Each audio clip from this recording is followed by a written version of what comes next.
Chapter 35. Now Josiah kept a Passover to the Lord in Jerusalem, and they slaughtered the Passover lambs on the 14th day of the first month. And he set the priests in their duties, and encouraged them for the service of the house of the Lord. Then he said to the Levites, who taught all Israel, who were holy to the Lord, "Put the holy ark in the house which Solomon the son of David, king of Israel, built. It shall no longer be a burden on your shoulders. Now serve the Lord your God and his people Israel. Prepare yourselves according to your fathers' houses, according to your divisions, following the written instruction of David king of Israel and the written instruction of Solomon his son. And stand in the holy place according to the divisions of the fathers' houses of your brethren the lay people, and according to the division of the fathers' house of the Levites. So slaughter the Passover offerings, consecrate yourselves, and prepare them for your brethren, that they may do according to the word of the Lord by the hand of Moses." Then Josiah gave the lay people lambs and young goats from the flock, all for Passover offerings for all who were present, to the number of 30,000, as well as 3,000 cattle. These were from the king's possessions. And his leaders gave willingly to the people, to the priests, and to the Levites.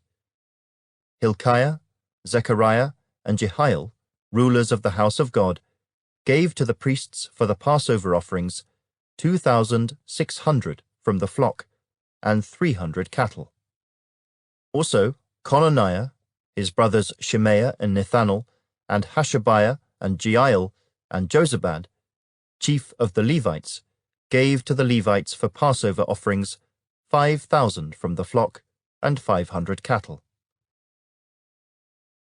So the service was prepared, and the priests stood in their places, and the Levites in their divisions, according to the king's command.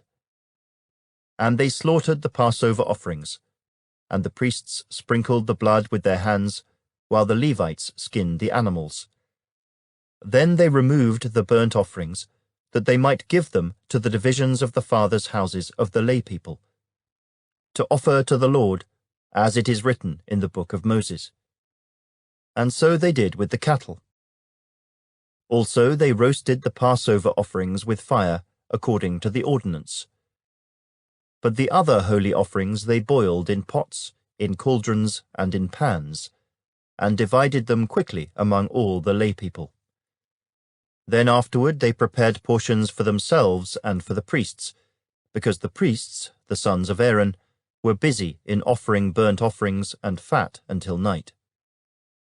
Therefore the Levites prepared portions for themselves and for the priests, the sons of Aaron. And the singers, the sons of Asaph, were in their places, according to the command of David, Asaph, Heman, and Jeduthun the king's seer.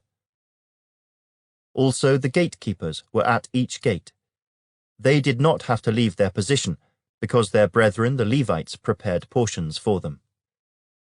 So all the service of the Lord was prepared the same day, to keep the Passover, and to offer burnt offerings on the altar of the Lord, according to the command of King Josiah. And the children of Israel who were present kept the Passover at that time, and the feast of unleavened bread for 7 days.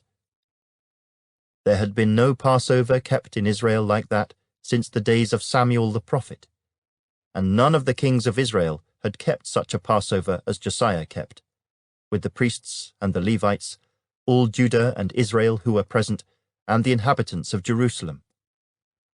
In the 18th year of the reign of Josiah, this Passover was kept.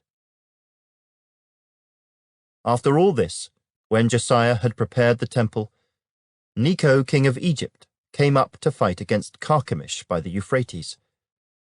And Josiah went out against him. But he sent messengers to him, saying, "What have I to do with you, king of Judah? I have not come against you this day, but against the house with which I have war. For God commanded me to make haste. Refrain from meddling with God, who is with me, lest he destroy you."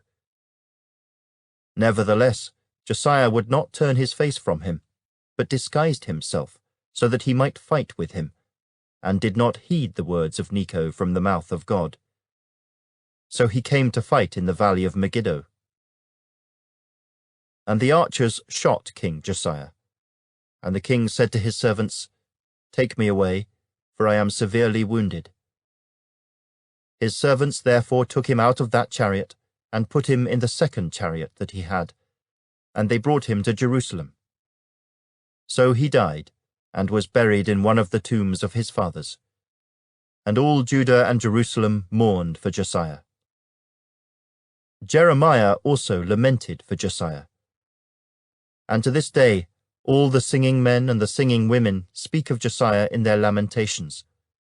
They made it a custom in Israel, and indeed they are written in the laments.